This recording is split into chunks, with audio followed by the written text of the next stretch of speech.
आज जब हम अपने पारंपरिक खाने को छोड़कर पिज्जा, बर्गर, चाउमीन और दूसरे वेस्टर्न खाने की तरफ बढ़ रहे हैं, तो वहीं दुनिया हमारे खाने को अच्छा बता रही है। जी हाँ, दुनिया कह रही है कि भारतीय खाना सेहत के लिए अच्छा साबित हो सकता है।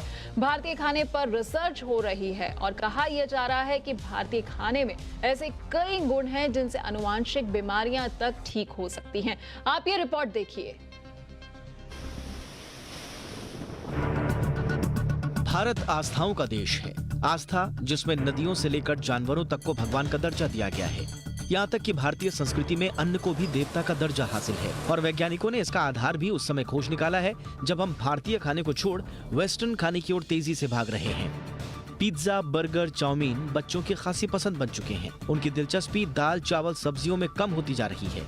वैज्ञानिकों का मानना है कि भारतीय खानों में ऐसे कई गुण छिपे हैं जो आनुवांशिक बीमारियों तक को ठीक कर सकते हैं।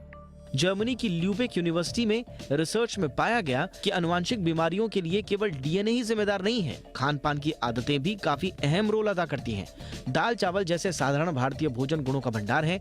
इन भारतीय खानों में कई बड़ी बीमारियों से लड़ने की क्षमता है। भारतीय खाना आनुवांशिक बीमारियों से लड़ने में बहुत कारगर है। 3 वैज्ञानिकों की टीम ने भारतीय और पश्चिमी खाने पर 2 साल तक रिसर्च की और पाया कि फास्ट फूड बहुत ज्यादा कैलोरी वाला आहार होता है जो आनुवांशिक बीमारियों को बढ़ावा देता है। पिज्जा, बर्गर वगैरह आनुवांशिक रोगों को बढ़ावा देते हैं। इसके उलट भारतीय खाने में कैलोरी बहुत कम होती है। भारतीय खाने में शामिल स्टार्च, तेल, दाल, चावल, सब्जी फायदेमंद है जो रोगों से लड़ने में अहम भूमिका अदा करते हैं। भारतीय खाने में हल्दी का इस्तेमाल किया जाता है जो शरीर की रोग प्रतिरोधक क्षमता को बढ़ाता है। रोग प्रतिरोधक क्षमता बढ़ने से बीमारियां पास नहीं आती। ल्यूबेक यूनिवर्सिटी के वैज्ञानिकों ने अपने नतीजों तक पहुंचने के लिए 2 साल तक खास किस्म के चूहों पर शोध किया। रिसर्च के लिए चूहों को 2 समूहों में बांट दिया गया।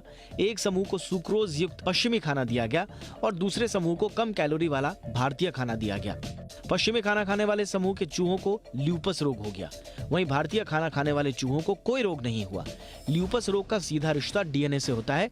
इस रोग में शरीर का प्रतिरोधक तंत्र अपने ही अंगों पर हमला करने लगता है, जिसकी वजह से किडनी, दिल, फेफड़े, दिमाग खुद नष्ट होने लगते हैं और शरीर की दूसरी प्रणालियां काम करना बंद कर देती हैं। इस रिसर्च से एक बात तो साबित हो जाती है कि हम भले ही पिज्जा, बर्गर देखकर ललचा जाएं, लेकिन ये आपकी सेहत के साथ खिलवाड़ है, जबकि भारतीय खाना सिर्फ खाना नहीं बल्कि दवा है।